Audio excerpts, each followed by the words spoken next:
So hello everyone, welcome back to my YouTube channel. My name is Sahil and you are watching my YouTube channel as Hasan Classes. तो student कैसे हो आप सब? I hope आप लोग बहुत ही अच्छे से होंगे। तो आज हम लोग स्टार्ट करने वाले हैं बीकॉम सेकंड सेमेस्टर से कॉस्ट एंड मैनेजमेंट अकाउंटिंग का एक सबसे बहुत ही इम्पॉर्टेंट चैप्टर जो स्टार्ट करने वाले हैं वो है कॉस्ट शीट। तो आज की इस वीडियो में मैं आप सभी को कॉस्ट शीट के बारे में बताऊंगा कि कॉस्ट शीट है क्या, कॉस्ट शीट किसे कहते हैं और इसका पूरा फुल डिटेल फॉर्मेट भी बताने वाला हूं। तो इस वीडियो को ज़्यादा से ज़्यादा अपने फ्रेंड सर्कल में शेयर कीजिएगा। और एक बात मैं बताना चाहूँगा, जो स्टूडेंट ये हमारा वीडियो पहली बार देख रहे हैं तो उन सभी से भी एक रिक्वेस्ट है, इस वीडियो को ज़्यादा से ज़्यादा अपने फ्रेंड सर्कल में शेयर कीजिएगा। तो चलिए बिना टाइम वेस्ट किए स्टार्ट करते हैं। तो आज जो हम लोग स्टार्ट करने वाले हैं वो है कॉस्ट शीट।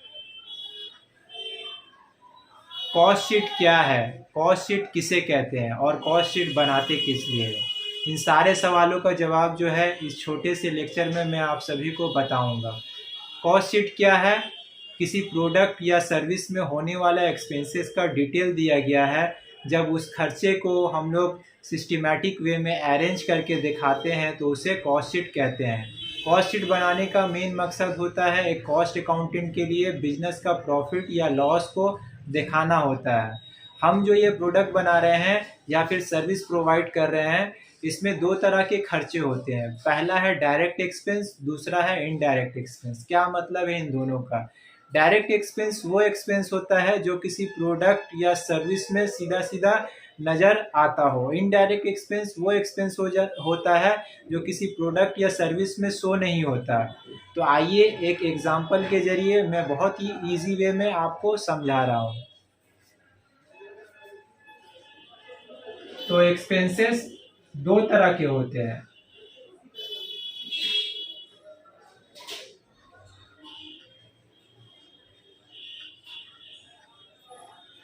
पहला है डायरेक्ट एक्सपेंस,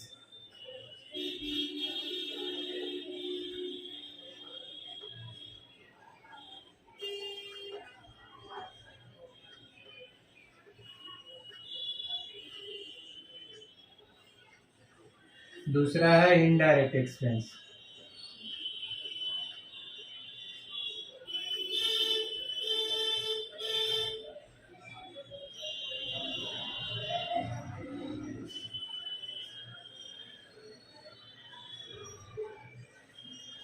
तो डायरेक्ट एक्सपेंस वो एक्सपेंस है जो किसी प्रोडक्ट या सर्विस में डायरेक्टली शो होता हो, और इनडायरेक्ट एक्सपेंस वो एक्सपेंस है जो किसी प्रोडक्ट या सर्विस में शो नहीं होता।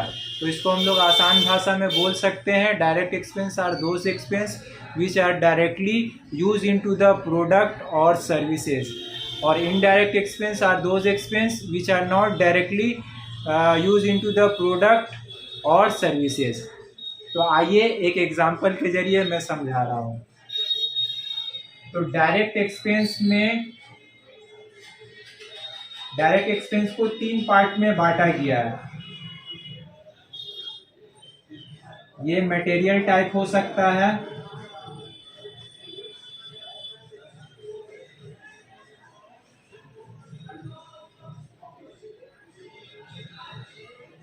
दूसरा लेबर टाइप हो सकता है, और तीसरा जो है एक्सपेंस।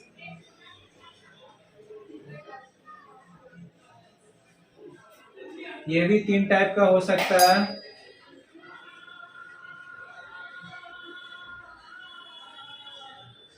पहला है मटेरियल, ये मटेरियल टाइप हो सकता है।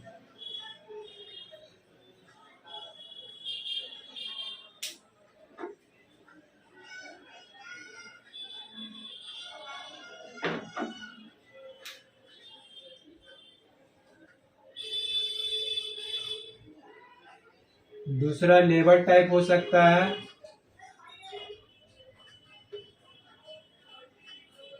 और तीसरा जो है एक्सपेंस।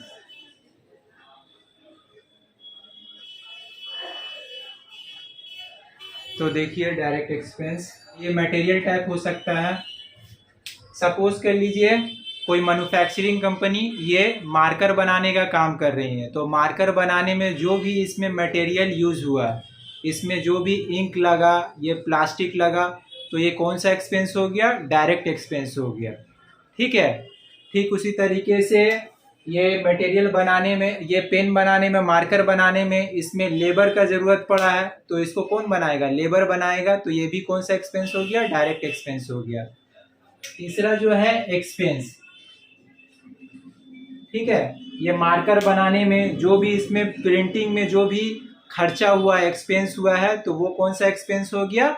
डायरेक्ट एक्सपेंस हो गया। सपोज कर लीजिए जैसे नाम दिया हुआ है देखिए मार्कर का लुक्सोर, तो ये कौन सा एक्सपेंस हो गया? डायरेक्ट एक्सपेंस हो गया। इनडायरेक्ट एक्सपेंस जो शो नहीं होता, तो इसमें भी 3 पार्ट में बांटा गया है। ये मटेरियल टाइप हो सकता है, लेबर टाइप हो सकता है, तीसरा एक्सपेंस हो सकता है। तो सपोज कर लीजिए ये मार्कर बनाने में जो मशीन में ग्रीस यूज हुआ है, ठीक है, इनडायरेक्टली यूज हुआ है, तो वो कौन सा एक्सपेंस हो गया? इनडायरेक्ट एक्सपेंस हो गया। ठीक है।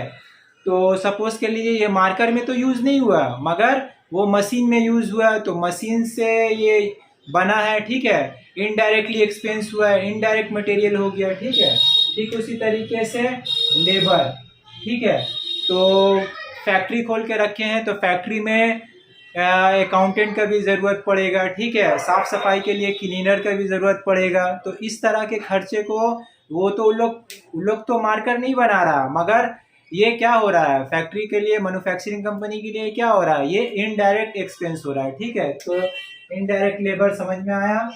ठीक उसी तरीके से एक्सपेंस, तो एक्सपेंस जो लिखा हुआ है, आप फैक्ट्री खोल के रखे हैं, तो फैक्ट्री में रेंट का खर्चा हो गया, ठीक है, और भी बहुत सारा खर्चा हो गया, तो ये कौन सा एक्सपेंस हो गया? इनडायरेक्ट एक्सपेंस हो गया। ठीक है। फैक्ट्री का इलेक्ट्रिक का खर्चा है, ठीक है, तो इस तरह का खर्चा को क्या बोलते हैं हम लोग? Indirect expense. उम्मीद है कि ये आपको डायरेक्ट एक्सपेंस और इनडायरेक्ट एक्सपेंस समझ में आया होगा। तो आइए एक बार कॉस्ट शीट का फॉर्मेट को देख लेते हैं। तो ये है पूरा कॉस्ट शीट का फुल डिटेल फॉर्मेट। तो इस फॉर्मेट को आप लोग अच्छे से देख लीजिए, क्योंकि फॉर्मेट अगर अच्छे से आप लोग देख लीजिएगा, फॉर्मेट अगर समझ में आ जाएगा, तो सम्स बनाना कोई बड़ा बात नहीं है। तो ये कॉस्ट शीट का फॉर्मेट जो है हम डिस्क्रिप्शन में भी लिंक डाल देंगे, वहाँ से भी आप जो है फॉर्मेट को डाउनलोड कर लीजिएगा। पहले ये फॉर्मेट को अच्छे तरीके से आप लोग समझ लीजिए। तो सबसे पहले हम लोग लिखेंगे कॉस्ट शीट, ठीक है, उसके बाद और statement of cost sheet for the period ended. Statement of cost sheet भी हम लोग लिख सकते हैं, जैसा बोलेगा क्वेश्चन में उस हिसाब से लिखेंगे। तो कॉस्ट शीट और statement of cost sheet for the period ended, अगर प्रोडक्शन दिया हुआ है कितना यूनिट प्रोडक्शन कर रहा है, तो वहाँ यहाँ पे हम लोग लिख देंगे प्रोडक्शन यूनिट। फिर उसके बाद पर्टिकुलर्स लिखेंगे, रुपीस टोटल कॉस्ट, फिर उसके बाद पर यूनिट कॉस्ट का एक कॉलम करेंगे। सबसे पहले हम लोग लिखेंगे ऊपर में opening stock of raw material, जो मटेरियल आपके पास पहले से है उसको हम लोग लिख देंगे। तो यहाँ पे opening stock of raw material लिख दिए और यहाँ पे अमाउंट लिखेंगे। फिर उसके बाद ऐड करेंगे परचेज ऑफ रॉ मटेरियल, कोई रॉ मटेरियल परचेज किया जा रहा है तो वो यहाँ पे लिख देंगे। ऐड करेंगे कैरेज इनवर्ड, अगर कैरेज दिया जा रहा है तो कैरेज जो है यहाँ पे ऐड बैक हो जाएगा। ठीक उसी तरीके से फ्रेड दिया जा रहा है तो फ्रेड भी ऐड बैक हो जाएगा, इनवर्ड फ्रेड। इंपोर्ट ड्यूटी दिया जा रहा है तो ये भी जो है एक्सपेंस है, तो इसको जो है ऐड बैक कर लेंगे। डॉक चार्जेस, इंश्योरेंस एक्सेट्रा, अगर इन तीनों ये सारा में से कुछ भी दिया हुआ है तो यहाँ पे जो है ऐड बैक करके लिख देंगे। लेस करेंगे closing stock of raw materials, कोई closing stock of raw material दिया हुआ है तो वो जो है माइनस हो जाएगा। फिर उसके बाद लेस करेंगे परचेज रिटर्न, परचेज रिटर्न अगर दिया हुआ है तो वो भी जो है माइनस कर देंगे। फिर अगर abnormal loss of raw material दिया हुआ है तो वो भी जो है माइनस होगा। फिर उसके बाद raw material sold as scrap, अगर कोई स्क्रैप वैल्यू दिया हुआ है रॉ मटेरियल का तो वो भी जो है माइनस करेंगे हम लोग, माइनस करके यहाँ पे लिख देंगे। तो ये मेरा जो निकल जाएगा, क्या निकलेगा? रॉ मटेरियल कंज्यूम, यहाँ पे हम लोग लिख देंगे, ठीक है। और उसका पर यूनिट अगर निकालने बोलेगा तो यहाँ पर यूनिट भी हम लोग निकाल के दिखा देंगे। तो ये है पर यूनिट कॉलम का। तो यहाँ पे देखिए, तो फिर उसके बाद डायरेक्ट लेबर लिखते हैं। डायरेक्ट लेबर का दूसरा नाम है डायरेक्ट वेजेस। दोनों में से कुछ भी अगर क्वेश्चन में दिया हुआ है तो ये दोनों में से कुछ भी हम लोग लिख देंगे। तो सपोज कर लिए डायरेक्ट लेबर दिया हो तो डायरेक्ट लेबर लिखेंगे और यहाँ पर डायरेक्ट जो है बाहर का कॉलम में लिख देंगे। डायरेक्ट लेबर का दूसरा नाम होता है डायरेक्ट वेजेस। फिर उसके बाद जो है डायरेक्ट एक्सपेंसेस, डायरेक्ट एक्सपेंस का दूसरा नाम है चार्जेबल एक्सपेंस। ये दोनों में से भी कुछ भी दिया हुआ रहेगा तो वो भी जो है यहाँ पे लिख देंगे। यहाँ पे लिखने के बाद ये तीनों को जो है ऐड बैक करेंगे तो ये हम लोग का निकल जाएगा प्राइम कॉस्ट। ठीक है, इसका भी पर यूनिट निकाल सकते हैं। पर यूनिट निकाल के अगर बोलेगा तो निकाल के दिखा दीजिएगा। तो यहाँ पे जो है हम लोग फिर उसके बाद लिखेंगे हेडिंग में फैक्ट्री ओवरहेड, उसका दूसरा नाम है वर्क ओवरहेड। तो यहीं पे लिखेंगे डिटेल का कॉलम में ऐड करते हैं opening stock of WIP। WIP का मतलब वर्क इन प्रोग्रेस। ठीक है, तो यहाँ पे ऐड करेंगे opening stock of WIP, less करेंगे closing stock of WIP। Closing stock of WIP दिया हुआ है तो वो माइनस कर देंगे। तो देखिए ऐड किए ओपनिंग स्टॉक ऑफ WIP, यहाँ पे लिखे, लेस कर देंगे क्लोजिंग स्टॉक ऑफ WIP। तो यहाँ इधर से जो अमाउंट आएगा वो यहाँ पे लिख देंगे। ठीक है, तो इसको इससे टोटल करेंगे तो ये मेरा निकल जाएगा फैक्ट्री कॉस्ट, या फिर उसका दूसरा नाम लिख सकते हैं आप लोग वर्क कॉस्ट। तो इसका भी पर यूनिट हम लोग निकाल सकते हैं। फिर उसके बाद हेडिंग देंगे office and administration overhead. Office and administration overhead direct बाहर का कॉलम में लिखेंगे। फिर उसके बाद इसको इससे ऐड करेंगे तो ये मेरा निकल जाएगा cost of production. Cost of production मेरा निकल जाएगा। ठीक है, और अगर opening stock of finish goods दिया हुआ है तो फिनिश गुड्स को ऐड कर देंगे। तो यहाँ पर opening stock of finish goods, जो माल बन के रेडी हो जाता है उसको बोला जाता है फिनिश गुड्स। ठीक है, पक्का माल जो हो जाता है, पक जाता है मगर माल रेडी हो जाता है तो उस माल को क्या बोला जाता है, फिनिश गुड्स। ठीक है, तो फिनिश गुड्स को यहाँ पे हम लोग लिख देंगे।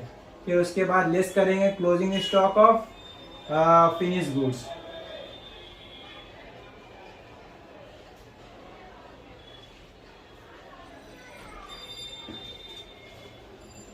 Closing stock of finish goods, तो ये मेरा निकल जाएगा क्या, लेस कर देंगे closing stock of finish goods, ये मेरा निकलेगा cost of goods sold. Cost of goods sold निकल गया। इसका भी पर यूनिट निकालना है तो निकाल लीजिएगा, पर यूनिट यहाँ से हम लोग निकाल लेंगे। ठीक है, फिर उसके बाद लिखेंगे हेडिंग में selling and distribution overhead. Selling and distribution overhead direct यहाँ पे बाहर का कॉलम में लिखेंगे। इसको इससे ऐड करेंगे तो ये मेरा आ जाएगा cost of sales. Cost of sales के बाद अब नीचे में लिखेंगे सेल्स। नीचे में क्या लिखेंगे, सेल्स। तो देखिए सपोज कर लीजिए, एक एग्जांपल के जरिए मैं समझा रहा हूँ। सेल्स दिया हुआ है 1 लाख रुपया और कॉस्ट ऑफ सेल्स मेरा निकला है 90,000। तो ये जो प्रॉफिट निकलेगा ये किस में निकलेगा, बैलेंसिंग फिगर में। तो 10,000 मेरा प्रॉफिट हो गया। ठीक उसी तरीके से अगर कॉस्ट ऑफ सेल्स 1 लाख दिया हुआ है, सेल्स 90,000 दिया हुआ, तो 10,000 का मेरा क्या हो जाएगा, लॉस निकल जाएगा, है ना। तो ये प्रॉफिट या लॉस जो भी निकलता है हम लोग का बैलेंसिंग फिगर में निकलता है। तो ये हम लोग यहाँ पे लिख देंगे। इसका भी पर यूनिट निकालना रहा तो पर यूनिट निकल जाएगा। उम्मीद है कि आपको ये पूरा कॉस्ट शीट का फुल डिटेल फॉर्मेट समझ में आया होगा। अगर समझ में नहीं आया तो कमेंट सेक्शन में कमेंट ज़रूर करें, मैं आप सभी को रिप्लाई दूंगा। तो आज की क्लास में इतने ही। नेक्स्ट क्लास से मैं आप सभी को सम्स कराऊंगा, वो भी बहुत ही इजी वे में समझाऊंगा। तो आज के लिए इतना ही। तो इस वीडियो को ज़्यादा से ज़्यादा अपने फ्रेंड सर्कल में शेयर करें, और जो ये हमारा वीडियो पहली बार देख रहे हैं तो उन सभी से भी एक रिक्वेस्ट है, हमारे चैनल को सब्सक्राइब करें ताकि आने वाली हर एक वीडियो की नोटिफिकेशन आप तक पहुंच सके। तो आज के लिए इतना ही। Thank you so much.